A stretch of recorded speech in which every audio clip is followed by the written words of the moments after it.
بسم الرحمن الرحیم والصلاة والسلام علی رسول اللہ وعلی آلہ وصحبہ اجمعین۔ معزز ناظرین و سامعین کرام، السلام علیکم ورحمۃ اللہ وبرکاتہ۔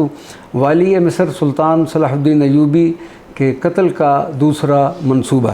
والی مصر صلاح الدین ایوبی کی فتوحات تیزی سے جاری تھی اور امیر قطب الدین کے علاقہ پر قبضہ کرنے کے بعد وہ اڈیشہ کے قلعہ کی طرف بڑھا۔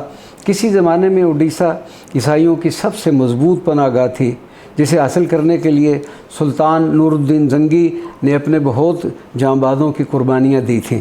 اب یہ قلعہ سلطان ملک صالح کے زیر نگین تھا۔ والی مصر کو خدشہ تھا کہ کہیں سلطان ملک صالح اور سیف الدین دوبارہ عیسائیوں کو حملے کی دعوت نہ دے دیں۔ قلعہ کے محاصرے کو 1 ماہ کا عرصہ گزر گیا تھا۔ معلوم ہوا کہ حشاشین کے 8 آدم خور اڈیشہ پہنچ کر کسی نہ کسی طرح صلاح الدین ایوبی کے لشکر میں شامل ہو گئے ہیں۔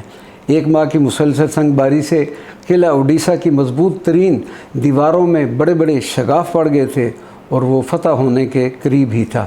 ایک دن سلطان صلاح الدین ایوبی منجنیقیں چلانے والے کے پاس کھڑا انہیں ہدایات دے رہا تھا کہ اچانک ایک آدم خور حشیشہ خنجر نکال کر والی مصر پر آ جھپٹا اور پوری طاقت سے اس کے سر پر وار کیا۔ صلاح الدین ایوبی اس وقت خود پہنے ہوئے تھا، اس لیے ان کا سر تو محفوظ رہا مگر رخسار پر گہرا زخم آ گیا۔ صلاح الدین ایوبی نے انتہائی تیزی سے حشیشہ کی گردن پکڑ لی اور اسے زمین پر دے مارا۔ اتنے میں ایک جانسار نے حشیشہ کا کام تمام کر دیا۔ صلاح الدین ایوبی ابھی سنبھلا ہی تھا کہ دوسرا شیشہ خنجر لے کر والی مصر پر آن جھپٹا۔ امیر داؤد نے اسے روکنے کی کوشش کی مگر حشیشہ نے اس کی پیشانی پر وار کر دیا۔ اس سے پہلے کہ حشیشہ دوبارہ صلاح الدین ایوبی پر جھپٹتا، ایک سپاہی نے پیچھے سے اس پر وار کیا اور اس کا سر کٹ پر زمین پر آ گرا۔ فوراً تیسرا حشیشہ خنجر لے کر بڑھا مگر اسے صلاح الدین ایوبی کے چچا زاد بھائی ناصر الدین بن شیرکو نے قتل کر دیا۔ اس طرح یکے بعد دیگرے 7 حشاشین قتل کر دیے گئے مگر ایک فرار ہونے میں کامیاب ہو گیا۔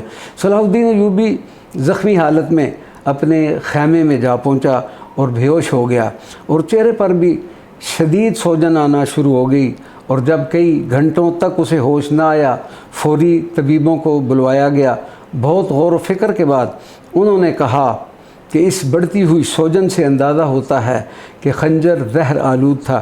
پھر صلاح الدین اور امیر داؤد کو بے ہوشی کی حالت میں ہی کئی دفعہ زہر دوائیں پلائی گئیں اور زخموں پر مرہم لگائے گئے مگر کوئی فائدہ نہ ہوا، یہاں تک کہ شام کو امیر داؤد کا انتقال ہو گیا۔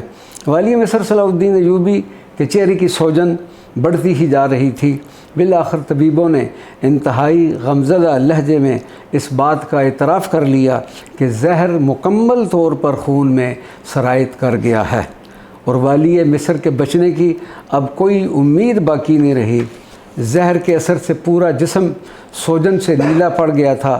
تمام اطباء مایوس ہو کر بیٹھ گئے۔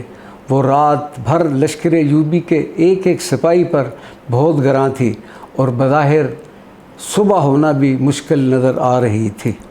وما علینا الا البلاغ المبین۔